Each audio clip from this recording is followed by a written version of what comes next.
তারই কয়েকদিন পরে কিছুদিন আগে খেলাদের মাঠে আসছিলাম। খেলাদের মাঠে আসছিলাম মানে কাছে বলছো না, অনেক কারাগার চলছিল। হাসিনা যাওয়ার পর আসছিলাম, ঠিক না?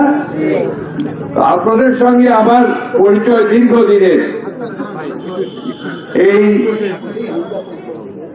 মৌলানি মাঠে আমি প্রথম, তখন আপনার চেয়ারম্যান ছিল আমাদের তোফায়েল ভাই, ঠিক না? মনে আছে তোমার? তোফায়েল ভাই একটা ফুটবল খেলা করছিল আমাদের চেয়ারম্যান আলাউদ্দিন চেয়ারম্যান সাহেব সহ।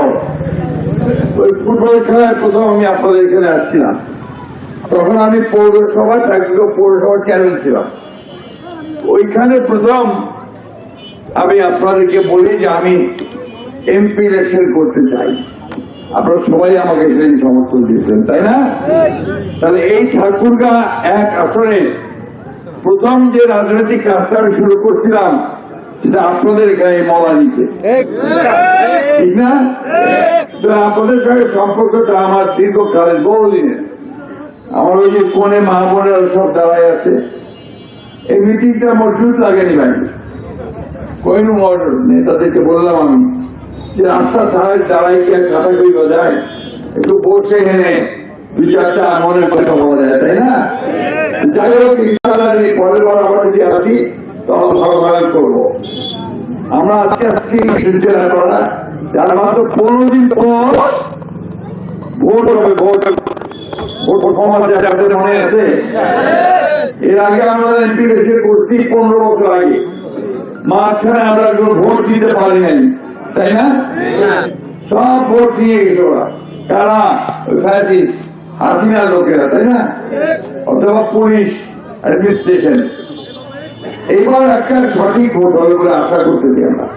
অর্থাৎ যার ভোট সে দিতে পারবে, যাকে খুশি তাকে দিতে পারবে, তাই না? আপনারা সাধারণ তো নাকি ভোট দিবে যাবেন তো নাকি?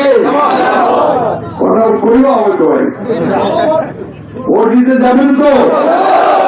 একদিন পর সুযোগ আছে, মা বোনেরা যাবেন তো ইনশাআল্লাহ। এইবার ভোটটা আমরা একটু অন্যরকম হচ্ছে।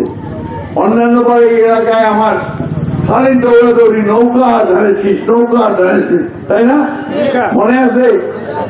এইবার নৌকাটা নাই, নৌকা এবার আপনার পালাইছে।